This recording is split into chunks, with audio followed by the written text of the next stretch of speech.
Hello दोस्तों in our journey of learning machine maintenance हम थोड़ा आगे आ चुके हैं और अब समय है थोड़ा रुक करके पीछे देखने का सो दैट कि हमने जो भी सीखा है उसको कनेक्ट करते हुए तब आगे बढ़ें। So let's start. दोस्तों ये हम एक केस स्टडी के साथ करेंगे so that it could be more relevant for all of us.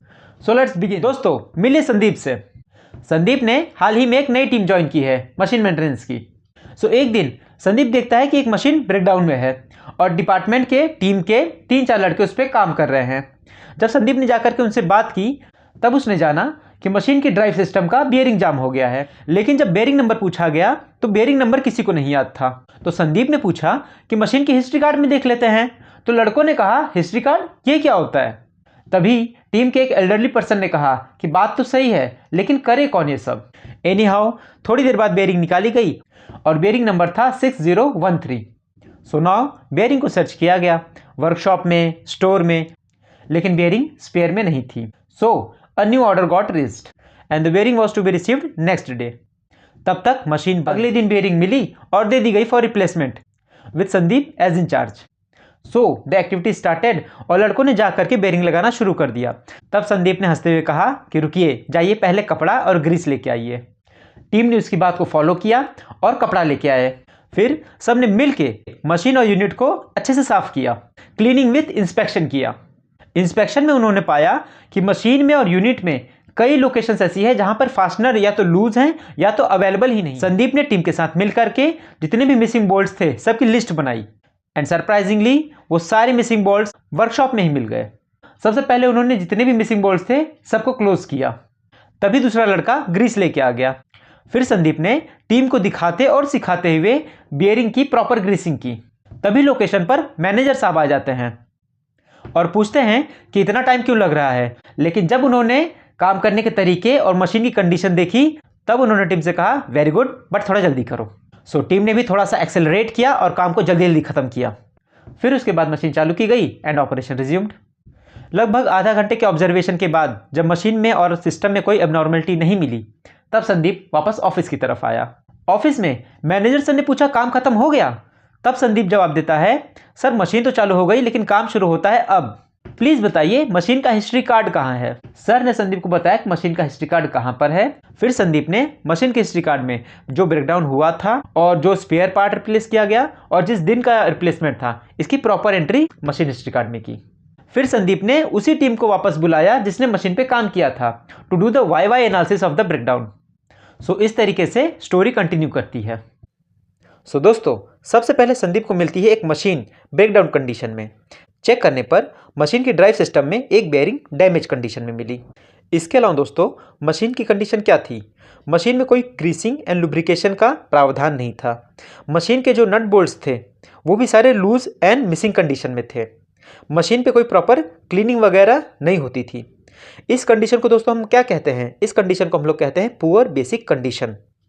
इस पुअर बेसिक कंडीशन की वजह से क्या होता है दोस्तों, इसकी वजह से होता है मशीन में फोर्स डिटीरियोरेशन, जिसकी वजह से मशीन के जो कंपोनेंट्स होते हैं उनकी जो सर्विस लाइफ आती है बहुत ही शॉर्ट आती है। याद आ रहा है कुछ?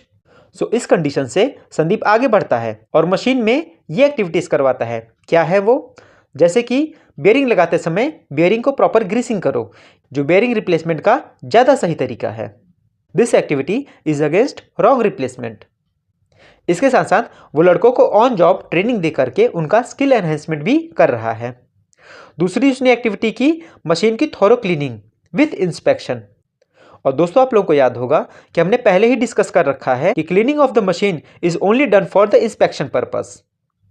नेक्स्ट उसने पाया कि मशीन में कई nut bolts loose and missing condition में है, जिसको उसने दुरुस्त कर दिया। नेक्स्ट एक्टिविटी जो उसने की वो है बियरिंग रिप्लेसमेंट की हिस्ट्री कार्ड में प्रॉपर एंट्री, जो उसको हेल्प करेगा बियरिंग की सर्विस लाइफ ट्रैक करने में और बियरिंग रिप्लेसमेंट का ओवरऑलिंग प्लान बनाने में। नेक्स्ट एक्टिविटी जो उसने की वो है प्रोडक्शन सुपरवाइजर एंड टीम की मदद से मशीन की daily cleaning and lubrication activity को इनेबल किया, that is CLIT by operators. और नेक्स्ट एक्टिविटी जो उसने की वो है मशीन का क्वार्टरली प्रिवेंटिव मेंटेनेंस का प्लान किया, which is again CLIT by maintenance team. So इस तरीके से दोस्तों उसने मशीन एंड सिस्टम की जो बेसिक कंडीशन होती है उसको इम्प्रूव किया।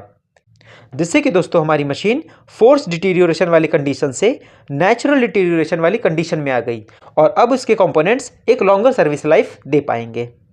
लेकिन दोस्तों अभी भी हमारी मशीन और उसके कंपोनेंट्स नेचुरली डिटीरियोरेट तो कर ही रहे हैं, एंड सो दोस्तों भले ही after a longer time but इन कंपोनेंट्स को भी रिप्लेसमेंट की रिक्वायरमेंट तो रहेगी ही। तो आइए जानते हैं कि नेचुरली डिटीरियोरेट करते हुए कंपोनेंट्स को रिप्लेस करने के कितने तरीके हमें पता हैं। दोस्तों नेचुरली डिटीरियोरेट करते हुए कंपोनेंट्स को रिप्लेस करने का एक तरीका तो है रिप्लेसमेंट अगेंस्ट ब्रेकडाउन, मतलब कंपोनेंट को तब तक रिप्लेस मत करो जबकि मशीन ब्रेकडाउन में चली जाए, जो कि एक रिएक्टिव मेथड है। और दोस्तों ये हम सबको पता है कि दिस इज नेवर रिकमेंडेड।